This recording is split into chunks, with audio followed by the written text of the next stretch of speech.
அன்னை தமிழுக்கும் என்றும் எங்களுக்கு களம் தந்து எங்களை ஊக்குவிக்கும் கனடா தமிழாளி சாட்சி அனைத்தினருக்கும் சொல்லின் செல்வர் பாட்டறிவி கா உயிரவன் ஐயா அவர்களுக்கும் இக்காணொளி வழியாக நிகழ்வினை கண்டுகளிக்கும் ஆண்டோர் சான்றோர் அனைவருக்கும் வணக்கத்தினை கூறி இன்றைய பல்சுவை களம் 161வது நிகழ்வில் உங்கள் அனைவரையும் சந்திப்பதில் பெரும் மகிழ்ச்சி அடைகிறோம்.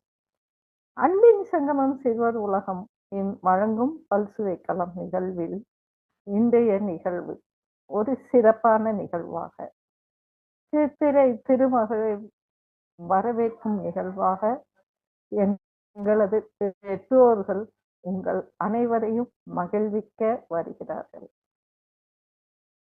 மகிழ்விக்க என்றால் ஆட்டம் பாட்டம் கொண்டாட்டம் என்று எடுத்துக்கொள்ளக்கூடாது.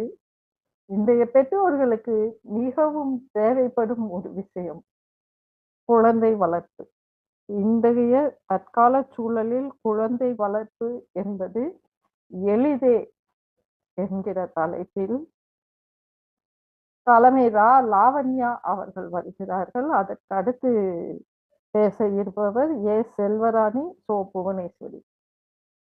இல்ல நீங்க எளிதா சொல்லிட்டு எல்லாம் போயிட முடியாது. இன்றைய குழந்தை வளர்ப்பு எவ்வளவு கடினமான விடயம் தெரியுமா அப்படின்னு பாதித எதிர்பக்கத்துல வராங்க.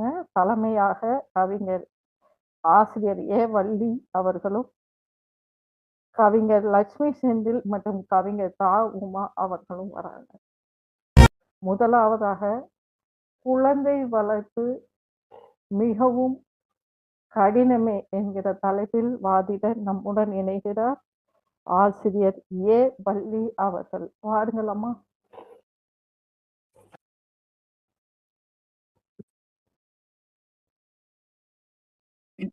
செவ்விய சிந்தனையும் சிறந்த தமிழ் பற்றும் கொண்டுள்ள நம் அன்பு அம்மா அன்பு செல்வி அம்மா அவர்களுக்கும் கலை களஞ்சியமாகவும் தகவல்களின் பொக்கிஷமாகவும் விளங்கும் ஐயா உயிரவன் அவர்களுக்கும் தமிழ் வளர்ப்போம் தரணி எங்கும் என்று தமிழ் ஆர்வத்தை மாணவர்களிடையே வளர்த்து கொண்டிருக்கும் லாவண்யா அம்மா அவர்களுக்கும் சிறப்பாக சான்றிதழ்களை உருவாக்கி மாணவ செல்வங்களின் மனதில் மகிழ்ச்சியை தத்தளிக்க வைத்திருக்கும் லக்ஷ்மி செந்தில் அம்மா அவர்களுக்கும் கவிஞர் உமா அவர்களுக்கும் திருக்குறள் தூதர் செல்வராணி அம்மா அவர்களுக்கும் ஆசிரியை புவனேஸ்வரி அம்மா அவர்களுக்கும் மற்றும் இந்த பட்டிமன்றத்தை கண்டு களிக்க வந்திருக்கும் அனைவருக்கும் என்னுடைய இனிய மாலை வணக்கத்தை தெரிவித்துக் கொள்கிறேன். இந்த பட்டிமன்றத்தில் கொடுக்கப்பட்டுள்ள தலைப்பு என்னவென்றால் தற்கால சூழலில் குழந்தைகளை வளர்ப்பது கடினமே. மற்றொரு தலைப்பு தற்கால சூழலில் குழந்தைகளை வளர்ப்பது எளிமையே. இதில் நான் ஒரு ஆசிரியை என்பதால் என்னுடைய அதிகபட்ச நேரத்தை நான் மாணவர்களிடமே செலவழிக்கிறேன். ஆகவே நிறைய பெற்றோர்களுக்கு நான் கூற விரும்பும் கருத்துக்களான மாணவர்கள் அல்ல, பொதுவாக பிள்ளைகளை எவ்வாறு சிறப்பாக வளர்க்க வேண்டும், என்னென்ன வழிகளை பின்பற்றி வளர்க்க வேண்டும், மாணவ செல்வங்கள் மனதுள் என்னென்ன கருத்துக்கள் இருக்கிறது, என்னென்ன நிகழ்வுகளை அவர்கள் கண்டு கொண்டிருக்கிறார்கள் தற்கால சூழலில், அது எவ்வாறு அவர்களுக்கு பாதிப்பை கொடுத்திருக்கிறது, அதை நிவர்த்தி செய்துவிட்டு மாணவ செல்வங்களை குழந்தைகளை எவ்வாறு சிறப்பாக வளர்க்க வேண்டும், இதை பற்றி எல்லாம் நான் பெற்றோர்களுக்கு கூற வேண்டும் என்று நினைத்து கொண்டே இருந்தேன். அம்மா அவர்கள் சரியான தலைப்பை கொடுத்திருந்தார். அதில் கடினமானது என்ற தலைப்பையே நான் விரும்பி எடுத்தேன். ஏனென்றால் மாணவ செல்வங்களுக்கு நிறைய அறிவுரைகளை கூற வேண்டும் என்பதால் இந்த தலைப்பை நான் விரும்பி எடுத்தேன். அம்மா, தற்காலத்தில் மாணவ செல்வங்கள் சிறந்த அறிவாளிகள் தான், திறமைசாலிகள் தான், சாமர்த்தியசாலிகள் தான். அதில் எந்த ஐயமும் கிடையாது. நமக்கு சொல்ல போனால் அவர்கள் பிறக்கும் போதே புத்தி கூர்மையுடன் தான் பிறந்திருக்கிறார்கள். ஆனால் இந்த தலைப்பு என்னவென்றால், தற்கால சூழலில் குழந்தைகளை வளர்ப்பது கடினமே என்ற தலைப்பில் தான் தற்போது நான் வாதம் செய்ய வந்துள்ளேன். முதலில், அக்காலத்தில் பெற்றோர்கள் குழந்தைகளுக்கு உணவு ஊட்டும் போது, கொடுக்கும் போது பல பொம்மைகளை காட்டியும், வெளியே சுற்றுச்சூழலுக்கு சென்று அங்குள்ள மரங்கள், செடிகள், கொடிகளை காட்டியும், அங்கு வெளியே திரியும் பறவைகள், விலங்குகளை காட்டியும், தெருவில் சென்று கொண்டிருக்கும் குழந்தைகளை காட்டி, இது பார் அண்ணனை பார், தம்பியை பார் என்று காட்டியும், அத்தையை பார், மாமாவை பார் என்று காட்டியும் இப்படித்தான் உணவு ஊட்டுவார்கள். ஆனால் தற்போது என்னவென்றால், தாய்க்கு பதிலாக குழந்தை கைபேசியின் முகத்தையே அதிகமாக பார்க்கிறது. முதலில் கைபேசியை கண்டுபிடித்தவரை நான் கூறவில்லை. கைபேசியை குழந்தைக்கு அறிமுகப்படுத்தியவர் யார் என்றால், முக்கியமாக தந்தையை விட தாய் என்றுதான் நான் கூறுவேன். அனைத்து குழந்தைகளுமே அந்த கைபேசிக்கு அடிமையாகி விட்டார்கள். கைபேசி மட்டுமல்ல, கைபேசிக்கு அடுத்து கணினி. இப்படி கைபேசியிலும் கணினியிலும் அதிக நேரத்தை செலவழிக்கிறார்கள். ஆனால் அந்த கைபேசிக்குள்ளும் கணினிக்குள்ளும் வலைத்தளங்கள் வழியாக எத்தனையோ செய்திகள் உள்ளே செல்கின்றன. அதற்கு தடைகள் கிடையாது. யார் வேண்டுமானாலும் அதை சென்று அதை பார்க்கலாம், கருத்துக்களை தெரிந்து கொள்ளலாம், செய்திகளை தெரிந்து கொள்ளலாம். அதில் நல்லதும் இருக்கிறது, கெட்டதும் இருக்கிறது.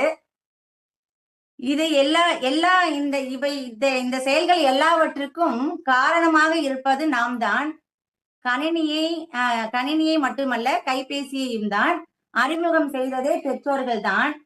ஆனால் இப்பொழுது அந்த கைபேசியை தன் குழந்தையிடம் கொடுத்துவிட்டு செல்கிறார்கள். சில நேரம் மாணவ செல்வங்கள் தன்னுடைய குழந்தைகள் கற்பதற்காக அந்த கைபேசி பயன்படுகிறது. அந்த நேரத்தில் அவர்கள் பணிக்கு சென்று விடுகிறார்கள். கைபேசி குழந்தையிடம் இருக்கிறது. பணியில் சென்று அவர்கள் மனது, நான் கைபேசி என் குழந்தையிடம் கொடுத்து விட்டேன், என் குழந்தை மகிழ்ச்சியாக படிக்கிறாள் என்று நிம்மதியாக இருக்கிறார்களா? கண்டிப்பாக கூறுவேன், கட்டாயம் கிடையாது. அவர்கள் மனதில் நிம்மதியே இருக்காது. ஏனென்றால் அதில் உள்ள ஆபத்து என்பது பெற்றோர்களுக்கு நன்றாக தெரியும். பணியில் சென்ற பிறகும் ஒரு கைபேசி மூலம் பேசி, என்ன செய்கிறாய் கண்ணே, நீ என்ன செய்து கொண்டிருக்கிறாய், இன்னும் கைபேசியை கையில் வைத்துக் கொண்டுதான் இருக்கிறாயா, சென்று சாப்பிட்டு விட்டு இல்லை படித்து விடு, கைபேசியை எடுத்து வைத்து விடு என்றுதான் அங்கிருந்து அறிவுரை கூறுகிறார்கள். அருகில் இருந்து அறிவுரை கூறினாலே தற்கால குழந்தைகள் அரை மணி நேரம் ஆகிறது அந்த பணியை செய்வதற்கு. அக்கறையில் இருந்து அறிவுரை கூறும்போது அந்த குழந்தை அதை பின்பற்ற எவ்வளவு நேரமாகும் என்று பார்த்து கொள்ளுங்கள்.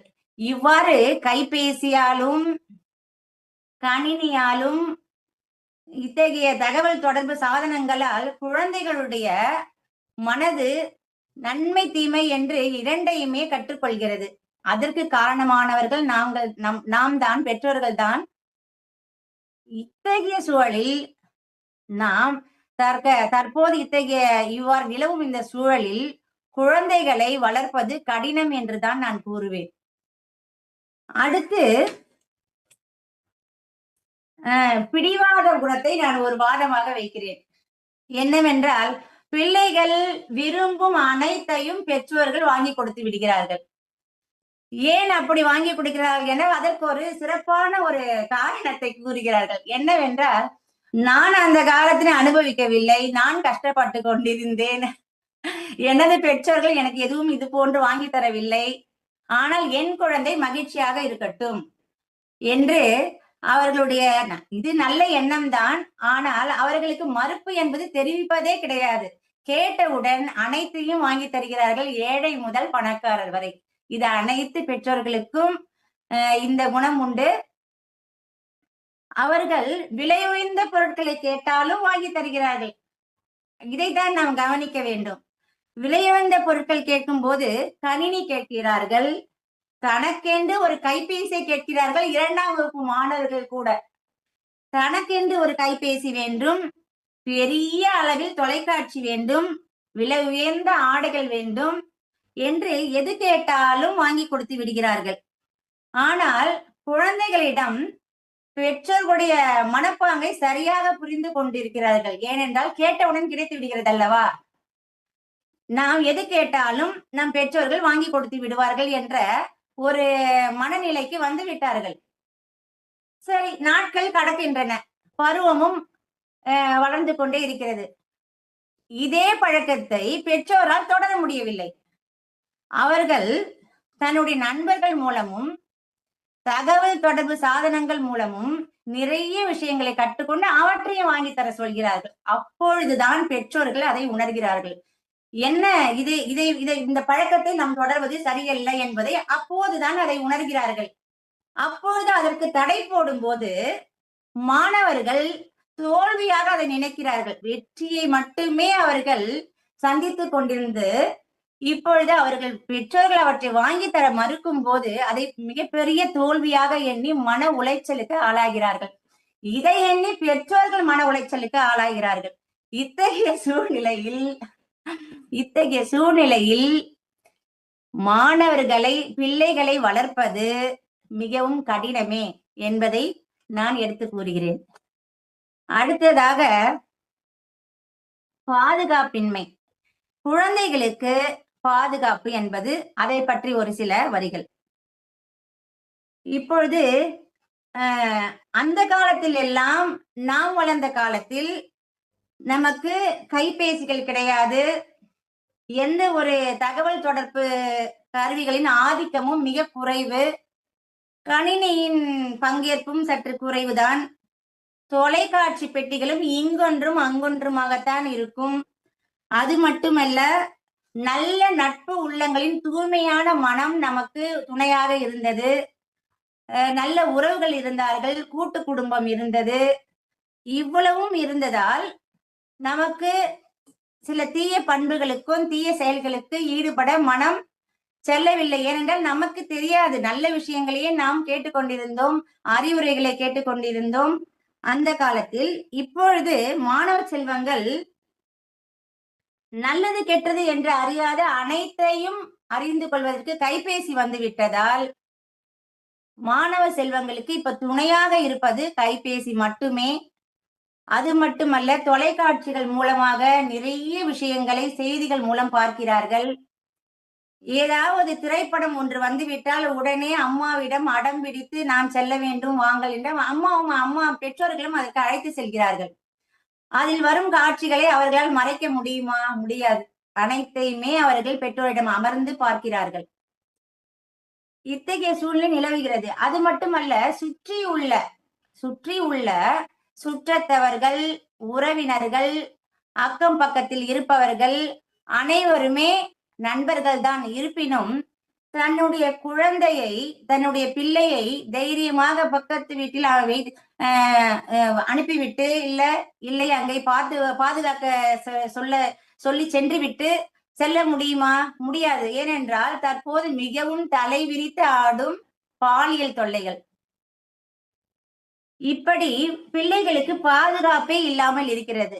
ஒன்று, பிள்ளைகளை சென்று விட்டு செல்ல வேண்டும் என்றால் அவர்களுக்கு துணையாக தொலைக்காட்சி பெட்டியோ, கைபேசியோ, கணினியோ இருக்க வேண்டும். நல்ல புத்தகங்கள் இருந்தாலும் அவற்றை திறந்து மாணவர்கள் படிப்பதற்கு விரும்புவதை காட்டிலும் கைபேசியை கொண்டு விளையாடுவதையே விரும்புகிறார்கள். இத்தகைய சூழலில் குழந்தைகளை வளர்ப்பது கடினமே என்பதை என் வாதமாக வைக்கிறேன். அடுத்து, பெரியோர்களுக்கு மரியாதை கொடுப்பது.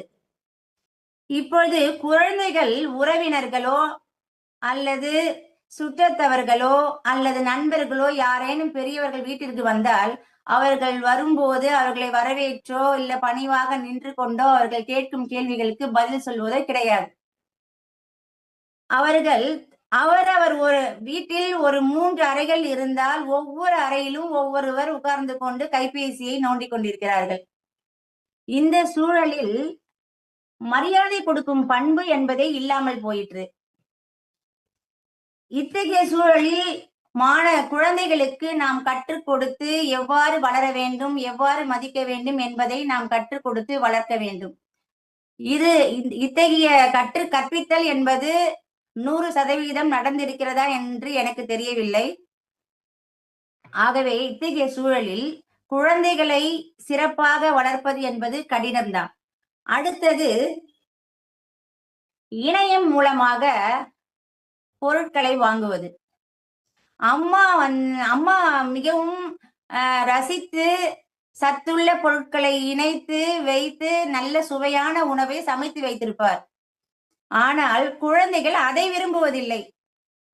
இணையம் மூலமாக மிகவும் கவர்ச்சியாக உள்ள உணவை அவர்களாகவே அதை ஆர்டர் செய்து அவர்களாக அதை வீட்டிற்கு வரவழைத்து உண்கிறார்கள். அதுவே பழக்கமாகி விடுகிறது. ஆனால் இதற்கு குழந்தைகளை மட்டும் குறை கூறக்கூடாது. பெரியோர்களும் இதற்கு துணையாக இருக்கிறார்கள். அவர்களே ஒரு முன்மாதிரியாக இருக்கிறார்கள். இது போன்று வெளியே இணையம் வழியாக வாங்கி உண்பதால் பலதரப்பட்ட நோய்கள், புது புது நோய்கள் உருவாகின்றன, புது புது பெயரில். இத்தகைய சூழலில் நம் குழந்தைகளை நாம் கொடுக்கும் உணவை உண்ணும் பழக்கத்திற்கு கொண்டு வருவது என்பது மிக கடினமாக இருக்கிறது. ஆகவே இத்தகைய சூழலில் குழந்தைகளை வளர்ப்பது கடினமே என்பதை மற்றொரு வாதமாக வைக்கிறேன். அடுத்து இறுதியாக ஒன்று, முன்பெல்லாம் குழந்தைகள் ஏதாவது ஒரு சில குழந்தைகள் தான் சிறப்பு குழந்தைகள் என்று கூறுவார்கள். அந்த குழந்தைகளுக்கு மட்டும்தான் சில மருத்துவமனைகளோ சில பள்ளிக்கூடங்களோ இருக்கும். அவர்களுக்கு தனியாக பாடங்கள் நடக்கும், அவர்களுக்கு தனியாக பயிற்சிகள் கொடுக்கப்படும். ஆனால் இப்பொழுது உள்ள குழந்தைகள் மனநிலையில் நிறைய பாதிக்கப்பட்டு இருப்பதால் அதற்கென்று அவர்கள் ஆலோசனை மையங்களை தேடிக்கொண்டு செல்கிறார்கள் பெற்றோர்கள். மிகவும் வருத்தமான செய்தி இது. ஏனென்றால் குழந்தைகள் மன உளைச்சலுக்கும் குழந்தைகளுடைய மன மாற்றத்திற்கும் குழந்தைகள் மனம் கெட்டு போவதற்கும் குழந்தைகள் பயன்படுத்தும் பொருட்களை வாங்கி கொடுத்து அவர்கள் இஷ்டப்படி நடப்பதற்கும் காரணமாக இருந்தவர்கள் பெற்றோர்கள் தான்.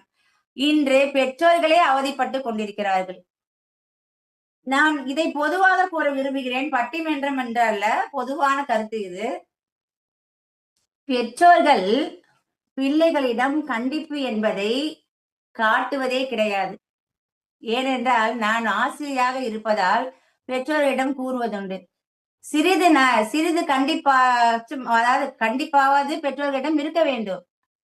ஏதாவது பாடத்தை கற்றுக் கொடுங்கள், ஏதாவது ஒரு பாடலை கற்றுக் கொடுத்து அதை வீட்டில் படிக்க வையுங்கள், இல்லை ஏதாவது செயல்பாடுகளை கொடுத்தால் அதை செய்து முடிக்க வையுங்கள் என்று கூறினால் அவர்கள் கூறும் பதில் என்னவென்றால், டீச்சர் அவங்க செய்யவே மாட்டேன்றாங்க, சொல்றதை கேட்கவே மாட்டேன்றாங்க.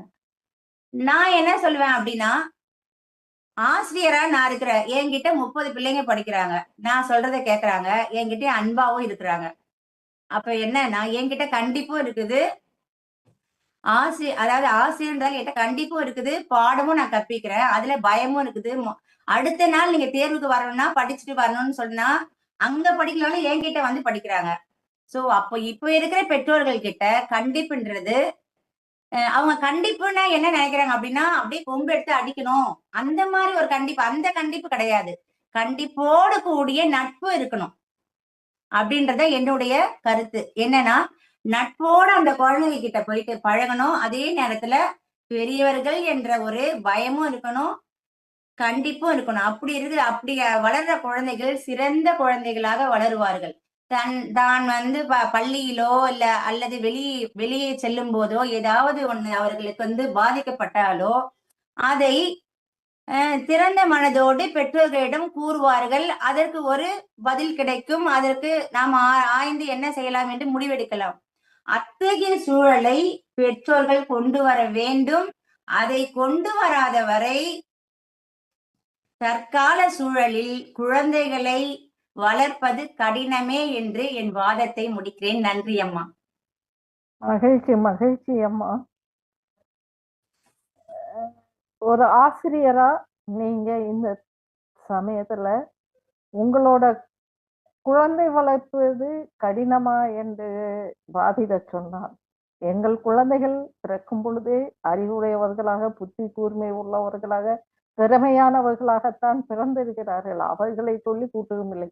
வளர்ப்பு சரியில்லைங்க, பெத்தவங்க சரியில்லை அப்படின்னு மொத்த இதையும் பெற்றவர்களுக்கு கடினமா என்று நாங்கள் கேட்டால், பெற்றவர்களுக்கு கடினத்தை அவர்களே உருவாக்கி கொண்டார்கள். ஏன்னா ஆசிரியர் இல்லையா, கூட படிக்கிற மாணவர்களை குழந்தைகளா நினைக்கிறதுனால குழந்தைங்களை விட்டே கொடுக்கல.